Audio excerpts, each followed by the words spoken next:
everybody and welcome back to a new video. I hope you guys are all good. I'm just about to write a 2,000 word formative and do some sort of reading and preparation for the essay. So I thought it'd be a nice little idea to sort of take you along with me, just to show some of you guys who haven't maybe come to Durham yet what it's actually like to write an essay, how long this kind of thing takes, whether it's stressful, what kind of preparation you have to do. So I'm just about to do that. It is a slightly different type of essay. So I do a history degree, and at Durham we do a lot of history essays all the time. It's a very sort of writing based degree.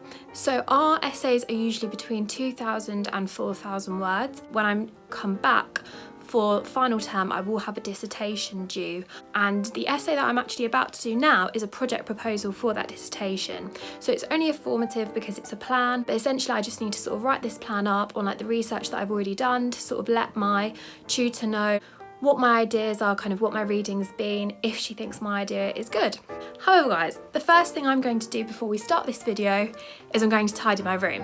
I'm going to stick you in the new tripod which I bought recently over Christmas, and I'm going to do a little time lapse just to show you me tidying my room, because I do quite like watching people tidy on a time lapse. I find that really satisfying.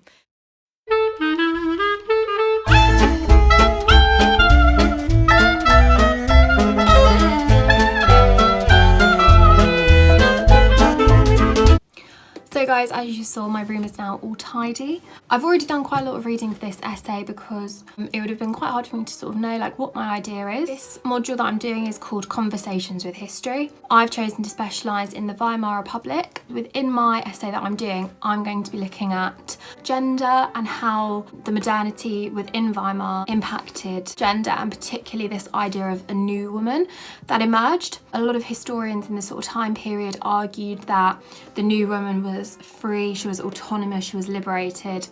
I don't agree, and I'm going to try and argue why. Quite a lot of reading, but I do need to carry on. Here is some of the books that I'm going to read. How many is there? 6.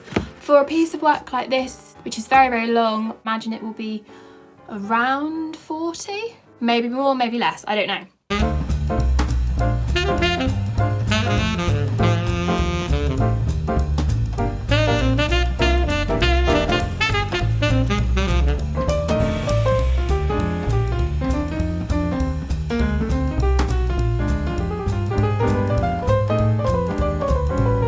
Hours have passed now. I've done quite a lot of reading, probably all of the reading that I'm going to do. I'm just over 1,000 words in.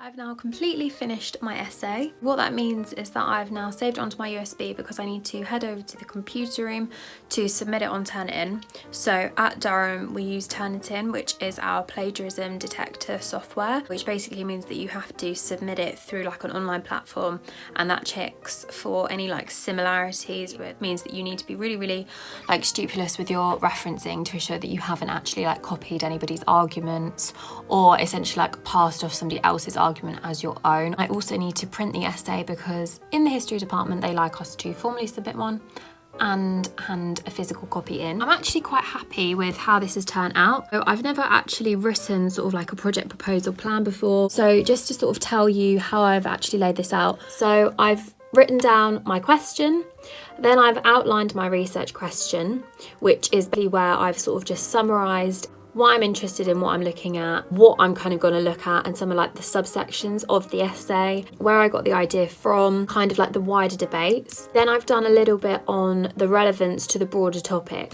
so why this is even significant as an idea that I'm actually studying this. Then I've considered some of the methodological issues that I've faced. Then I've done my approach to the subject. Now this is the most thorough section I've done. This is where I'm really going to, well, I really have like outlined my research. I've explained what I'm looking at, what my general argument is.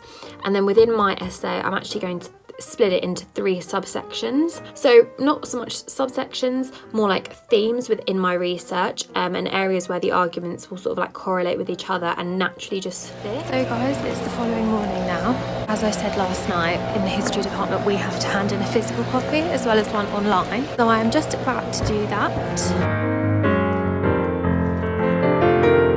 to end this video here, guys. Thank you so much for watching. If you enjoyed, please remember to give this a thumbs up and obviously subscribe, and I will see you in my next video.